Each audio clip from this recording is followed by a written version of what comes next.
दुनिया का सबसे अजीब दिखने वाला एरोप्लेन आपके सामने है, जिसे सुपर गप्पी कहते हैं। इस जहाज़ को ये नाम क्यों दिया गया और आखिर इस अजीब दिखने वाले जहाज़ को किस मकसद के लिए बनाया गया था, तो आइए जानते हैं इन तमाम सवालों के जवाबात।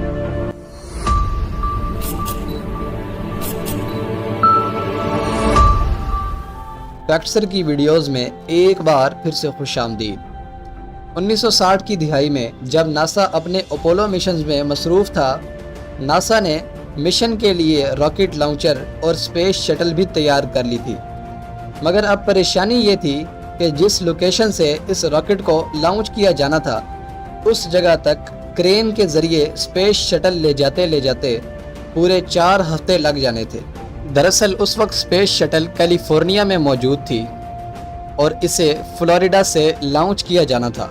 ये फासला तकरीबन 2700 किलोमीटर बनता है। ये तो अमेरिका के एक कोने से दूसरे कोने तक स्पेस शटल को ले जाने वाली बात थी। नासा की टीम ने अमेरिकन गवर्नमेंट से इस मसले पर बात की और इसका हल ढूंढने की कोशिश की, जिसके बाद ये मशवरा दिया गया कि स्पेस शटल को क्रेन्स की बजाय किसी बड़े जहाज़ में ट्रांसपोर्ट किया जाए। नासा को किसी बड़े जहाज़ की ज़रूरत थी क्योंकि इन्हें स्पेस शटल ट्रांसपोर्ट करनी थी, लेकिन उस वक्त मसला ये था कि अमेरिका के पास कोई एक भी कार्गो एयरक्राफ्ट मौजूद नहीं था। अमेरिकन गवर्नमेंट ने एक बड़ा जहाज़ बनाने का प्लान कर लिया।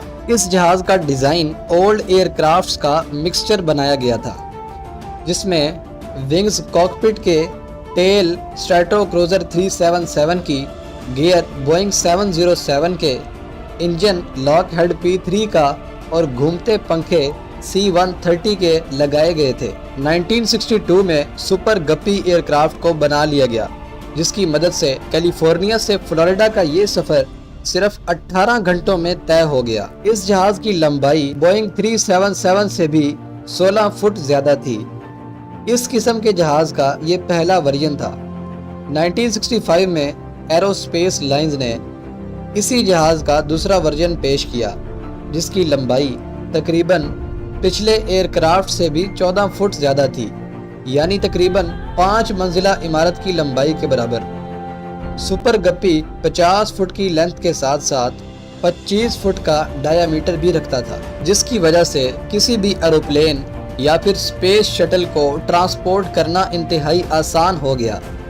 नासा ने इस तरह के सिर्फ 5 एरोप्लेन बनवाए थे, लेकिन इस वक्त सिर्फ एक को ही इस्तेमाल किया जाता है। 1965 में जब सुपर गप्पी को लॉन्च किया गया, इन्हीं दिनों एयरबस कंपनी का भी इफ्तिताह हो चुका था। एयरबस कंपनी उस वक्त A300 एरोप्लेन्स को बनवा रही थी, जिसके बड़े बड़े पार्ट्स को इन्हें ट्रांसपोर्ट करना था। इसके लिए इन्होंने एरोस्पेस लाइंस कंपनी से सुपर गप्पी के 2 इंजन मंगवा लिए और इस तरह एयरबस ने भी अपने 2 लार्ज साइज प्लेन्स बना लिए। इस एरोप्लेन का डिज़ाइन पिछले डिज़ाइन से बिल्कुल मुख्तलिफ था, क्योंकि एयरबस ने इस जहाज़ को बिल्कुल डॉल्फिन की तरह बना दिया था। इस जहाज़ को सुपर गप्पी इसलिए कहा जाता है क्योंकि इसकी शक्ल समुंदर में पाई जाने वाली मछली गप्पी फिश की तरह है। तो अगर हम इस जहाज़ की बात करें तो हम इसे फ्लाइंग डॉल्फिन भी कह सकते हैं। अमेरिकन कंपनीज़ ने फिश की शक्ल के 2 जहाज़ बना दिए थे। अब इस जहाज़ के फीचर्स की बात करते हैं। सामान लोड करना इसमें बहुत ही आसान है, क्योंकि सुपर गप्पी का नोज़ 110 डिग्री तक रोटेट कर सकता है, जिसकी वजह से इसमें बड़े से बड़ा एयरक्राफ्ट भी समा सकता है। 2016 में इस जहाज़ को ओरियन स्पेस शटल को ट्रांसपोर्ट करने के लिए इस्तेमाल किया गया था। आज का सुपर गप्पी किसी मॉन्स्टर से कम नहीं है, क्योंकि आज ये लंबाई एक फुटबॉल फील्ड की आधी लेंथ के बराबर बनती है। ओरियन स्पेसक्राफ्ट अब तक का सबसे वजनी स्पेसक्राफ्ट था, जिसे सुपर गप्पी में लोड किया गया था। इस जहाज़ में 52,500 पाउंड तक का वज़न आसानी से लोड किया जा सकता है। अपने और 52,000 पाउंड सामान के वज़न के बावजूद ये जहाज़ 250 मील फी घंटा की रफ्तार से आसानी से उड़ सकता है। सामान लोड करने के बाद जहाज़ के दोनों पार्ट्स को आपस में जोड़ना भी एक आर्ट है। हाल ही में नासा के T-38 जहाज़ इस जहाज़ में लोड किए गए थे। T-38 को नासा अपने एस्ट्रोनॉट्स को फ़्लाइट ट्रेनिंग देने के लिए इस्तेमाल करता है।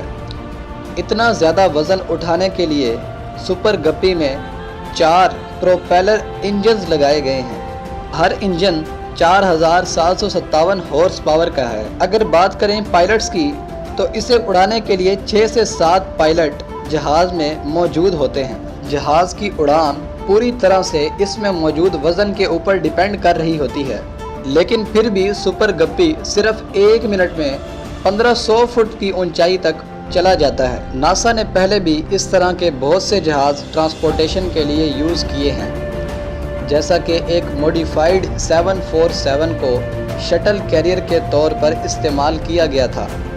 जेम्स वेब टेलीस्कोप, जो कि हाल ही में बनाया गया इंतहाई शानदार टेलीस्कोप है, इसे ट्रांसपोर्ट करने का मरहला आया तो इस टेलीस्कोप को पैक करके एक ट्रक में एयरपोर्ट तक पहुंचाया गया और फिर वहां से गैलेक्सी C5 एयरक्राफ्ट में लोड करके कैलिफोर्निया के लिए रवाना कर दिया गया था। इस मुश्किल काम के लिए दर्जनों वर्कर्स और इंजीनियर्स की ज़रूरत पड़ती है। जैसे जैसे साइंस तरक्की करती जा रही है, साथ साथ नित नई मशीनरी भी ईजाद हो रही है, जिसकी वजह से एयरक्राफ्ट ट्रांसपोर्टेशन बहुत ज़्यादा आसान हो गई है। आपको आज की ये वीडियो कैसी लगी हमें कमेंट सेक्शन में ज़रूर बताइएगा। मज़ीद इन्फॉर्मेटिव वीडियोस देखने के लिए चैनल को सब्सक्राइब करें। मिलते हैं अगली शानदार वीडियो में।